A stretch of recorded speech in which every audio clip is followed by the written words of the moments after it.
Hello students, welcome to my channel. तो आज मैं आप सभी को चैप्टर नंबर 7 कोऑर्डिनेट ज्योमेट्री का एग्जाम्पल नंबर 9 करवाने जा रही हूँ।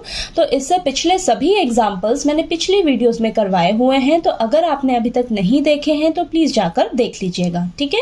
तो चलिए करते हैं। हमें दिया है find the ratio in which the y axis divides the line segment joining the points 5, -6 and -1, -4। Also find the point of intersection. तो इस एग्जाम्पल में हमें रेशियो फाइंड आउट करनी है और हमें बोला है कि जो y एक्सिस है ना, वो लाइन सेगमेंट को डिवाइड कर रहा है, ठीक है। और ये जो हमारा लाइन सेगमेंट है ये इन दोनों पॉइंट्स को ज्वाइन करने पर बना है, ठीक है। और हमें पॉइंट ऑफ इंटरसेक्शन भी फाइंड आउट करके बताना है, यानी कि y एक्सिस जब लाइन सेगमेंट को डिवाइड करेगा जिस पॉइंट पर, वो पॉइंट भी हमें निकाल कर बताना है, ठीक है। तो चलिए मैं आपको फिगर ड्रॉ करके बताती हूँ, तब आपको और अच्छे से क्लियर होगा। तो देखिए, आपकी ये लाइन सेगमेंट है, ठीक है, ये लाइन सेगमेंट है और इसके हमें पॉइंट्स क्या दे रखे हैं। देखिए, इन दोनों पॉइंट्स को ज्वाइन करने पर ये आपका लाइन सेगमेंट बना है।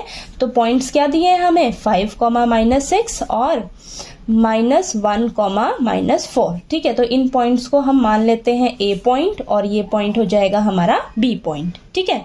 अब इस लाइन सेगमेंट को ना, इस लाइन सेगमेंट को कौन डिवाइड कर रहा है, y एक्सिस डिवाइड कर रहे हैं, ठीक है। तो मान लेते हैं ये y एक्सिस यहां पर डिवाइड कर रहा है, ठीक है, यहां पर डिवाइड कर रहा है। ये कौन डिवाइड कर रहा है, y एक्सिस, याद रखना y एक्सिस, ठीक है। तो y एक्सिस पर ये जो पॉइंट होगा, ये जो पॉइंट होगा y एक्सिस पर, तो यहां पर y की वैल्यू तो कुछ ना कुछ होगी ना, y की वैल्यू कुछ ना कुछ होगी, लेकिन x की वैल्यू क्या होगी, 0 होगी, ठीक है। x की वैल्यू 0 होगी लेकिन y की वैल्यू कुछ ना कुछ तो होगी, ठीक है। हमें बोला गया है कि रेशियो फाइंड आउट करके बताइए, ठीक है, यानी कि हमें ये m1 ratio m2 find out करके बताना होगा, ठीक है।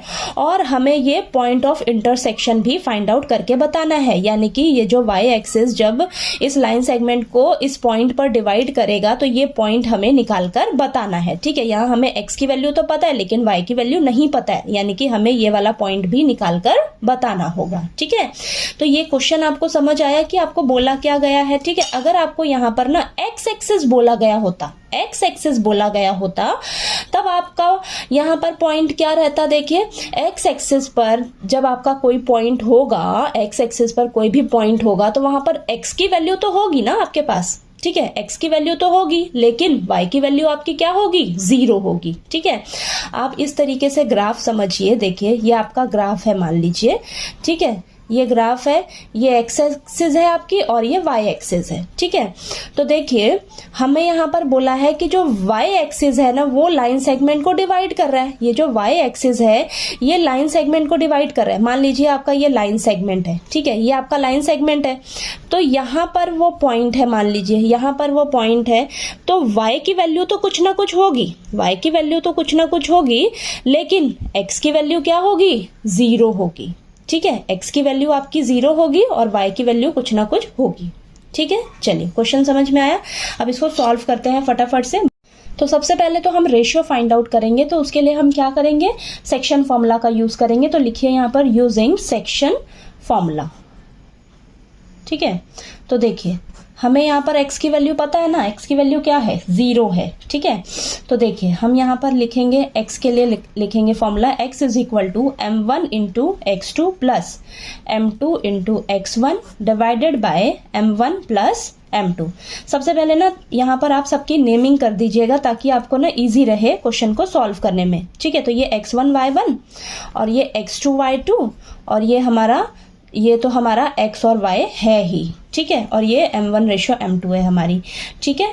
तो चलिए अब इसको करते हैं। यहाँ पर हम फटाफट से वैल्यूज रखते हैं। x का वैल्यू क्या है, यहाँ पर 0 है, m1 की जगह m1 रखिए। x2 क्या है आपके पास, -1 प्लस m2 की जगह m2 रखिए। x1 क्या है, x1 आपके पास 5 है, ठीक है, देखिए। और ये m1 plus m2 as it is. Then ये देखिए, इसको इस तरफ ले जाइए तो 0 हो जाएगा और ये -m1 प्लस 5m2, ठीक है। -m1 इधर जाएगा तो प्लस का m1 हो जाएगा और ये 5 का m2 ऐसे ही, ठीक है।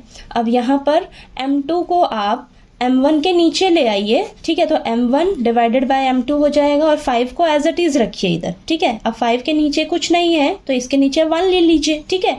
तो देखिए आपकी m1 रेशियो m2 क्या आ गई, 5:1, ठीक है। m1 की वैल्यू 5, m2 की वैल्यू 1, यानी कि m1 रेशियो m2 क्या आया आपके पास, 5:1। तो देखिए आपके पास रेशियो निकल कर आ गई। आप इसे k:1 लेट करके भी सॉल्व कर सकते थे, ठीक है। तो मैंने तो यहाँ पर ऐसे m1 m2 रख के ही इसको सॉल्व किया है ताकि आपको ईजी रहे सॉल्व करने में, ठीक है। तो देखिए m1 रेशियो m2 क्या आ गई आपके पास, 5:1, ठीक है। रेशियो निकल गई हमारे पास। अब हमें क्या करना है, ये पॉइंट ऑफ इंटरसेक्शन भी फाइंड आउट करके बताना है, ठीक है। तो देखिए ये कैसे निकालेंगे अब हमें देखिए x की वैल्यू तो पता है, हमें y की वैल्यू अब पता लगानी है। तो y के लिए हम फॉर्मूला लगाएंगे y = m1 × y2 + m2 × y1 upon m1 + m2, ठीक है।